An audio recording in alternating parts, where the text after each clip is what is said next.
नमस्कार साथियों, स्वागत है आपके अपने YouTube चैनल न्यू मित्रा अपडेट में। गाइस, एसएसओ ओटीआर अपडेट के बारे में आज हम चर्चा करने वाले हैं। एसएसओ में ओटीआर अपडेट करते समय किस किस प्रकार की सावधानी रखनी है, डॉक्यूमेंट्स कैसे अपडेट करने हैं, इस सेशन में चर्चा करने वाले हैं। स्टार्ट करते हैं आज का सेशन। तो गाइस, सबसे पहले कैंडिडेट की एसएसओ आईडी ओपन कर लेंगे और रिक्वायरमेंट पोर्टल पे चलेंगे। जैसे रिक्वायरमेंट पोर्टल ओपन होता है तो यहाँ पे एक और विंडो आती है। जैसे विंडो ओपन होती है तो इसमें आप एक बार ही अपडेट कर सकते हैं, तो आगे से निर्देश है। उसके बाद में बेसिक डिटेल डालनी है, कैंडिडेट का नाम, father name, mother name Hindi में और इंग्लिश में दोनों में डालना है। व्हाट्सअप नंबर डालने हैं, कोई विजिबल बॉडी मार्क तो डालना है। मैरिटल स्टेटस यहाँ पे शो करना है, कोई बच्चे हैं, चाइल्ड है तो वो यहाँ पे आपको दर्ज करने हैं। हिंदू है, मुस्लिम रीजन सेलेक्ट करना है। एड्रेस फिल करना है आपको। फिर उसके बाद में सिटी, स्टेट क्या है कैंडिडेट का, वो स्टेट सेलेक्ट करना है। डिस्ट्रिक्ट सेलेक्ट करना है और पिन कोड सेलेक्ट करने हैं। ध्यान रखिए, ये एक बार ही एडिट कर सकते हैं। उसके बाद में डोमिसाइल डिटेल आपको डालनी होगी, नेशनलिटी, स्टेट, डिस्ट्रिक्ट, और अगर आप टीएसपी एरिया से हैं तो येस नो में आपको आंसर देना होगा। उसके बाद में यू बिलोंग आर्मी फोर्स वगैरह में है तो येस नो में आपको आंसर देना है। कैंडिडेट का थंब इम्प्रेशन जो लेफ्ट साइड का होना चाहिए वो आपको यहाँ पे सबमिट करना होगा। जैसे ही आप सारी डिटेल डाल देते हो, दर्ज करने के बाद सबमिट करते हो तो यहाँ पे कंफर्मेशन पेज आपके सामने ओपन हो जाता है। इसमें सारी डिटेल अच्छे से चेक करें क्योंकि इसको बाद में आप एडिट नहीं कर सकते। बहुत ही केयरफुली इसको आपको सबमिट करना है।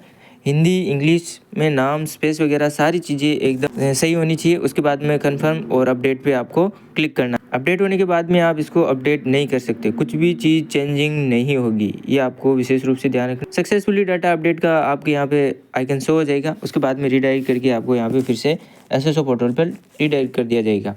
तो अब आपको क्या करना है, सबसे पहले डॉक्यूमेंट्स अपडेट करने हैं। तो डॉक्यूमेंट्स अपडेट करने के पहले यहाँ पे जो है परमिशन मांगेंगे, ओके करेंगे। डिजी लॉकर से एक्सेस कर सकते हैं कैंडिडेट के डॉक्यूमेंट। 10-12 की मार्कशीट आप डिजी लॉकर से भी एक्सेस कर सकते हैं। तो चलिए डिजी लॉकर से कैसे एक्सेस करते हैं उसके बारे में डिटेल से जानते हैं। यहाँ पे आधार पे क्लिक करूँगा, कैंडिडेट का आधार नंबर यहाँ पे फिल करेंगे और साइन इन पे क्लिक करेंगे। आधार नंबर फिल करने के बाद में जैसे सबमिट पे करेंगे, जो आधार से रजिस्टर्ड मोबाइल नंबर है उस पर ओटीपी जाएगा। ओटीपी डालने के बाद में आपको साइन इन पे क्लिक करना है। ओटीपी दर्ज करेंगे और साइन इन पे क्लिक करेंगे। इसके बाद में सेलेक्ट ऑल पे क्लिक करेंगे और उसके बाद में अलाउ पे करेंगे। यहाँ से डाटा प्रोसेसिंग रिक्वेस्ट जाएगी, यहाँ से डाटा एक्सेस होगा, कंटिन्यू ऑटोमेटिकली आपको रिडायरेक्ट कर दिया जाएगा आपके एसएसओ पोर्टल पे। आपको कुछ भी इसमें छेड़छाड़ी नहीं करनी है, ठीक है गाइस। वीडियो को अंत तक जरूर देखिएगा ताकि आपको किस एरर को किस प्रकार से फिक्स करना है उसके बारे में विस्तार से जानकारी मिल सके। तो मेरे यहाँ पे डिजी लॉकर ने ओनली एक चीज़ फाइंड की है, वो है अपार आईडी। तो जो मिला वही ठीक है, इसे सेव कर लेते हैं। 10-12 की मार्कशीट अभी भी मिस है तो इसके लिए फिर से कोशिश करते हैं। डाटा सेव सक्सेसफुली का आपको यहाँ पे शो आइकन पे शो हो जाएगा। फिर से यहाँ पे पुष्टि करनी होती है, तो मैं यहाँ पे पुष्टि कर लेता हूँ और सबमिट पे क्लिक करता हूँ। सबमिट करने के बाद में आपको नेक्स्ट टैब ओपन करना है, इसमें डिजी लॉकर सर्च करना है और डिजी लॉकर में लॉगिन करेंगे। मैं यहाँ पे कैंडिडेट का आधार नंबर से डिजी लॉकर में लॉगिन होता हूँ। यहाँ पे कैंडिडेट के पिन डालेंगे और इसके बाद में वेरीफाई करेंगे। वेरीफाई करने के बाद में आपको नेक्स्ट पे चलना है। गाइस, डिजी लॉकर में साइन इन होने के बाद में यहाँ पे कैंडिडेट की मार्कशीट आपको सर्च करनी है। मैं राजस्थान से हूँ तो राजस्थान बोर्ड से मैंने 10-12 की है, तो मैं यहाँ पे राजस्थान बोर्ड के जो 10-12 की है तो वो RBSC यहाँ पे मैं सर्च कर लेता हूँ। डायरेक्ट राजस्थान यहाँ पे डालेंगे, राजस्थान यहाँ पे डाल के सर्च करेंगे तो अपना जो RBSC बोर्ड है वो सर्च में आ जाएगा।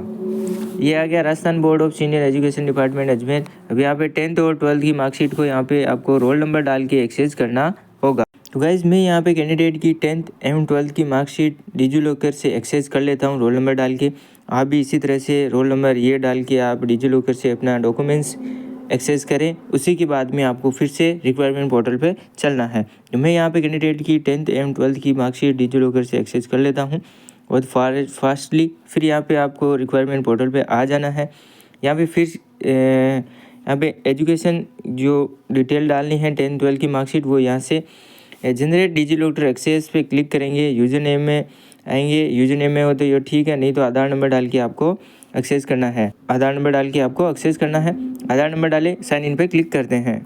गाइस, जैसे आधार नंबर डालते हैं उसके बाद में साइन इन करते हैं। साइन इन करने के बाद में आधार से रजिस्टर्ड मोबाइल नंबर पर आपके ओटीपी जाएगा। ओटीपी डालने के बाद में साइन इन करेंगे, अलाउ करेंगे। उसके बाद में कंटिन्यू का ऑप्शन आपके सामने आ जाएगा। रिडायरेक्ट करके आपको वापस रिक्वायरमेंट पोर्टल पर आ जाएंगे और यहाँ पर डिजी लॉकर से डॉक्यूमेंट्स ये जो है फाउंड कर लिए जाएंगे। उसके बाद में कैंडिडेट के जो जनरल डिटेल वो आपको फिल करनी है, और result percentage, enrol number, maximum marks वगैरह सारे।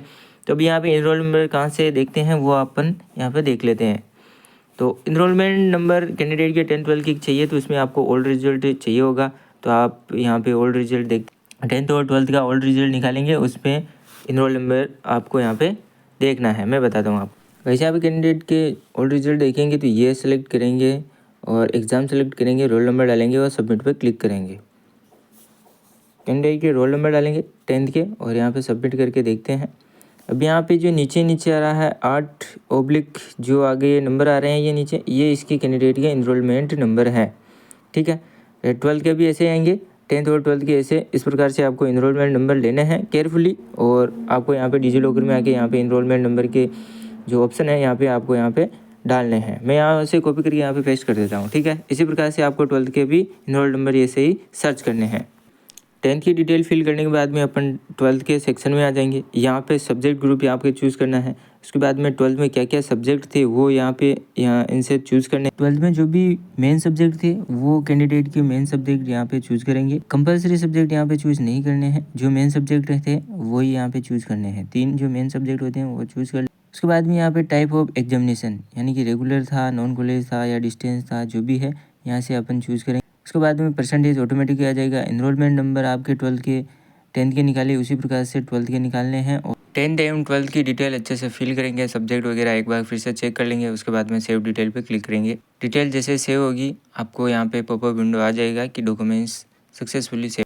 ध्यान रखना है कि इसको एडिट नहीं कर सकते हैं। डाटा सेव सक्सेसफुली का आपके यहाँ पे पॉपअप विंडो आ चुका है। अब आपको यहाँ पे मैन्युअली किस प्रकार से डाटा आप अपलोड कर सकते हैं वो भी मैं यहाँ पे दिखाना चाह रहा हूँ। तो मेरे को यहाँ पे RSIT सर्टिफिकेट अपलोड करना है, तो यहाँ पे सर्टिफिकेट पे क्लिक करेंगे। क्वालिफिकेशन लेवल, सर्टिफिकेट कोर्स, और यहाँ पे क्वालिफिकेशन डिटेल मेरा RSIT आ जाएगी। और बोर्ड और यूनिवर्सिटी कौन सी है, तो मेरे VMU कोटा है, तो मैं उसको सेलेक्ट कर लूँ। उसके बाद में यहाँ पे जो है जो सब्जेक्ट ग्रुप थे तो वो चूज़ कर लेंगे। लेकिन RSIT में सब्जेक्ट ग्रुप नहीं होता है तो नॉट एप्लीकेबल पर क्लिक करेंगे। इसके बाद में सब्जेक्ट डिटेल में भी नॉट एप्लीकेबल, और टाइप ऑफ एग्जामिनेशन रेगुलर है वो आप यहाँ पे सेलेक्ट करेंगे। और रिजल्ट परसेंटेज में होता है। रोल नंबर लिखेंगे, enrolment number, year of passing, maximum marks यहाँ पे सेलेक्ट करेंगे, और ऑब्टेन मार्क क्या है वो यहाँ पे आप चूज़ करेंगे। उससे पहले आपको एक ट्रिक दिखाता हूँ जिससे आपके डॉक्यूमेंट्स अपलोड हो जाएंगे। ट्रिक यही है गाइस कि जो डॉक्यूमेंट्स आपको यहाँ पे अपलोड करने हैं उससे पहले आपको जो ये ऊपर वाली दो एरोज़ हैं, ठीक है, इन एरोज़ को फिल कर लेना है। रोल नंबर वाले एरोज़ और मैक्सिमम मार्क्स, ऑब्टेन मार्क्स वगैरह आपको यहाँ पे फिल नहीं करने हैं। सबसे पहले आपको मतलब कि 100 से 400 कॉपी के अंदर एक PDF बनानी है और उसको सबसे पहले आपको यहाँ पे अपलोड कर लेनी है। उसके बाद में roll number, enrolment number, year of passing, maximum marks और ऑब्टेन मार्क्स कितने आए, नंबर ऑफ ऑब्टेन्ड ये लिखने हैं। उसके बाद में सेव मैनुअली पे क्लिक कर देंगे, ऑटोमेटिक सेव हो जाएगा। मार्कशीट अपलोड करने के बाद में अच्छे से डिटेल को फिल करेंगे। उसके बाद में सेव मैनुअली पे क्लिक करेंगे, पुष्टि करेंगे, एग्री करेंगे। आपका जो डॉक्यूमेंट्स वेरिफिकेशन का अपलोडिंग का प्रोसेस है वो कम्प्लीटली हो जाएगा। यहाँ पे एक विंडो आ जाएगी, document successfully updated, education data save successfully, इसका इस तरह का एक पॉपअप विंडो आ चुका है। अब यहाँ से आप किसी भी प्रकार का जो कंपटीशन एग्ज़ाम है उसका जो SSO से ऑनलाइन आवेदन हो रहे हैं वो किसी भी एग्ज़ाम के अंदर आप अप्लाई कर सकते हैं। तो गाइस मिलते हैं नेक्स्ट इन्फॉर्मेशन नेक्स्ट टॉपिक के साथ, तब तक के लिए बाय गाइस।